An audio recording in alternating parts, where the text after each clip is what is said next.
一個長期在泥潭征戰的鬥士，還不能說他已經走出 AI 那片濕軟的泥巴。多數人眼中，他是榮獲諾貝爾化學獎的 AI 大師。更難得的是，他集合了純淨靈魂、捍衛價值、努力不懈的稀缺品質。他堅持把 DeepMind 設在倫敦，遠離商業氣息濃厚的矽谷。在將 AI 技術推向市場前，優先評估安全機制與倫理問題。他全心研究 AGI 通用人工智慧，一種能自主學習並執行任何人類智力任務的系統。作者塞巴斯蒂安·馬拉比在書中前言：當其他人身上混合着好奇與狂妄、虛榮與貪婪、理想與執念。好消息是，哈薩比斯正直不阿，心懷天下。這位傳奇人物認為 ，AI 將在腦力工作上勝過人類。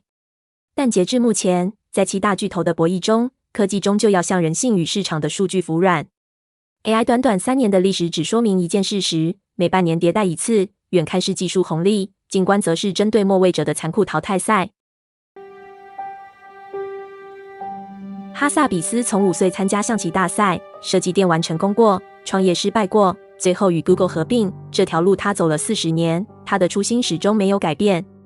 他創立 DeepMind 的目標是發明技術，創業風險遠高於一般工程公司。他扎實地實踐3大支柱，用有限的已知挑戰無限的未知。第一支柱是信念，沒人能證明 AGI 做得出來，但他選擇先相信。他說，人類大腦的存在，證明通用智慧是可能的。他只要死忠信徒，翻白眼走掉的人，只是幫他節省了篩選時間。第二支柱是時間，他懂創投的耐心撐不住科學研究的漫長，所以一邊研發，一邊接電玩案子賺錢，來換取研究的時間與經費。這叫續命本。第三支柱是文化，他可以留住社交能力差，甚至怕跟人對視的天才，配備黏着記憶幹部，去補天才們的短板。有些極端孤僻，躲進廁所大半天，只要像母親一樣呵護這些天才，就能得到求之不得的洞見。哈薩比斯誤判，讓 Google 掉隊2年。他在書中第272頁承認，他曾誤判 OpenAI 的實驗只是有趣的玩具，代價是眾人不再相信 DeepMind 是全世界最頂尖的 AI 的實驗。當時 DeepMind 準備推出 Sparrow， 實力堪比 ChatGPT， 更重視安全與科學探索，也因為這樣，使用時會卡卡。Google CEO Pichai 為了帝國生存，一聲令下，喊停。與此同時，奧特曼直直往前衝，釋放了沒有安全柵欄的 ChatGPT。奧特曼的導師保羅·格雷安形容他，把他丟到食人族島上，5年後他大概已經當上國王了。奧特曼曾承諾打造安全的 AI， 但在財富與權力面前，初心隨潮水退去。當時全世界智商最頂尖、手上握着諾貝爾獎等級研究成果的那群人才，被迫放下科學突破，改去搞一些在市場吸金的聊天機器人。團隊亂了套，有人憤憤不平，也有人倒戈。緊接着 ，DeepMind 要面對的殘酷現實就是人才的離開，大廠之間的戰爭，本質上是物理時間的掠奪。OpenAI 挖走的不只是人才，還有哈薩比斯累積20年的算法邏輯。Igor Babushkin， 他將強化學習基因注入了 GPT。Mustafa Suleyman，DeepMind 共同創辦人，他的離開帶走了技術落地的方向感。Transformer 8大作者 ，Google 發明了底層架構，作者卻集體離職去幫對手蓋城堡。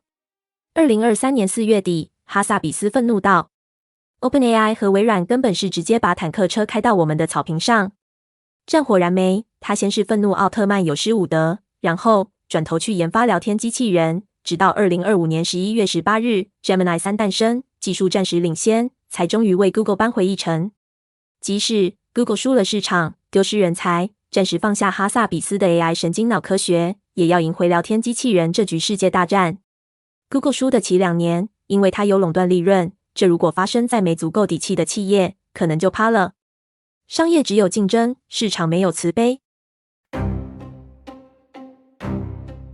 對生意人來講 ，AI 是走入財富重新分配的黃金賽道；但對科學人哈薩比斯來講，是離開夢想實驗室，走入聊天機器人商場的難以割捨。對企業來說，這是一場不對稱的爭霸戰。OpenAI 原本就一無所有，毫無後顧之憂，不用操心聊天機器人有無安全柵欄。但是 Google 帝國龐大，害怕萬一 AI 幻覺會毀掉聲譽，更要擔心機器人吞噬廣告命脈，一步之差，輸贏就是千萬美金。但是，當滿城僅是黃金甲，連保持謹慎都是一種奢侈。ChatGPT 2個月用戶破億，迫使天才哈薩比斯打一場。他認為不該這樣打的仗。靈魂質押給市場爭霸戰是為了保住帝國。他母親是新加坡華人，他也許聽過這句話：時也運也命也，非我之不能也。前 Google 台灣總經理簡立峰說，全體效率提升30%，營收卻沒多1塊錢。因為瓶頸就在老闆，如果老闆沒空接電話，客戶就跑了。真相是 AI 不會幫你設計組織，它只會忠實放大原本的你。如果你的管理是混亂的， AI 只是在幫你制造高效的混亂。連哈薩比斯這種強人都會被 Google 綁架，被迫放下夢想去打仗。這說明大廠的技術再強，也贏不過人性體質與市場重力。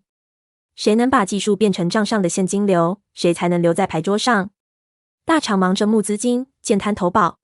不管誰擠進前3名，跟你1毛錢關係都沒有。武功蓋世不重要，落地變現才是硬道理。未來 AI 會像自來水，打開就有，更像公車，每天都有班次。